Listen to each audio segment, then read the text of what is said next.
The Apostle Paul cites the resurrection of Jesus from the dead and its subsequent effect upon all mankind as the proof that God exists, that Jesus is his Son, and that the redemption of all those who obey God and his word is assured by his personal triumph over the grave.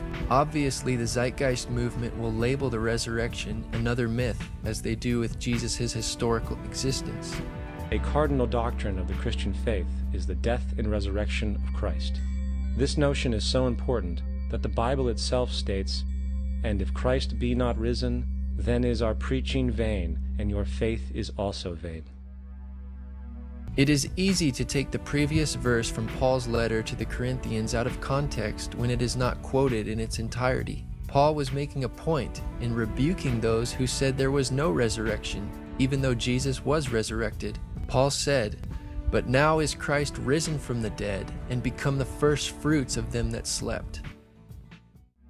Yet it is very difficult to take this account literally, for not only is there no primary source denoting this supernatural event in secular history, awareness of the enormous number of pre-Christian saviors who also died and were resurrected immediately puts the story in mythological territory by association.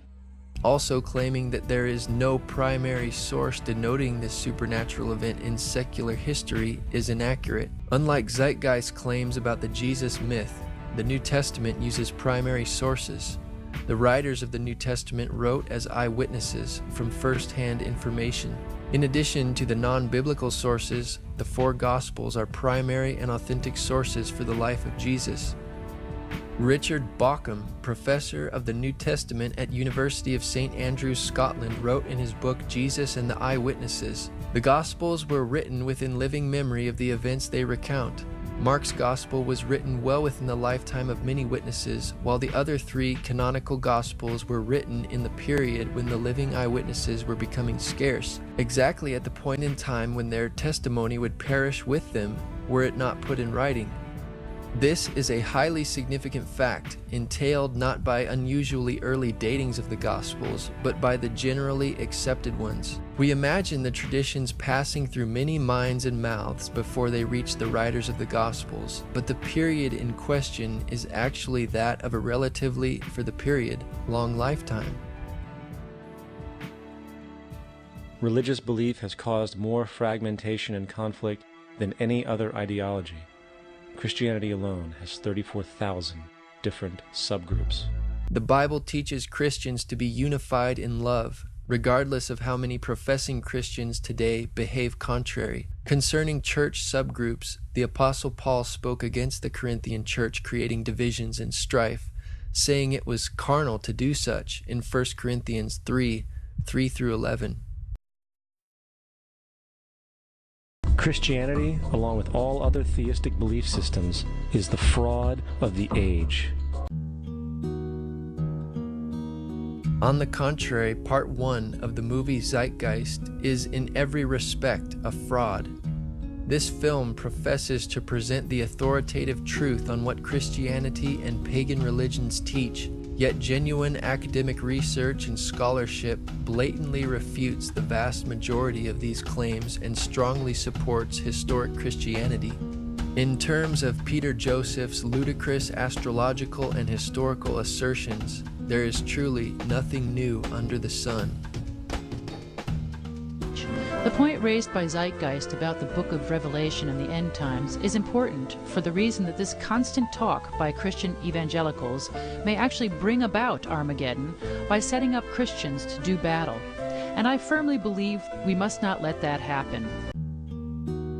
Anybody who professes to be a Christian and does battle, as Acharya put it, is a wolf in sheep's clothing, a false prophet which is known by their fruits, according to Jesus and the Bible. Jesus disarmed every Christian by his words to Peter when he said, "Put up again thy sword into his place, for all they that take the sword shall perish with the sword." Though many wars have been fought in the name of Christianity, these wars were in direct disobedience to Jesus' commandments. Jesus said, "Blessed are the peacemakers, for they shall be called the sons of God." Jesus taught to bless them that persecute and curse you and love your enemies. The Bible says that God hates people who love violence in Psalm 11:5. John the Baptist said to do violence to no man in Luke chapter 3 verse 14. Thus the Bible leaves no exceptions for a Christian to do battle if they are to obey its teachings. Commonly, people misunderstand the difference between the Old Covenant and New Covenant. The New Covenant is God's revelation to all mankind through Jesus Christ, His Son. The Old Covenant had symbols and shadows for the Jewish people of the New Covenant. Circumcision was a symbol of spiritual circumcision of the heart. Solomon's temple was a symbol of the spiritual temple of the church. The Old Covenant had its laws written upon tablets of stone, while the New has Jesus' commandments written upon His people's hearts. And the physical battles in the Old Testament were a symbol of the spiritual warfare against sinful flesh, which does not involve physical weapons of warfare.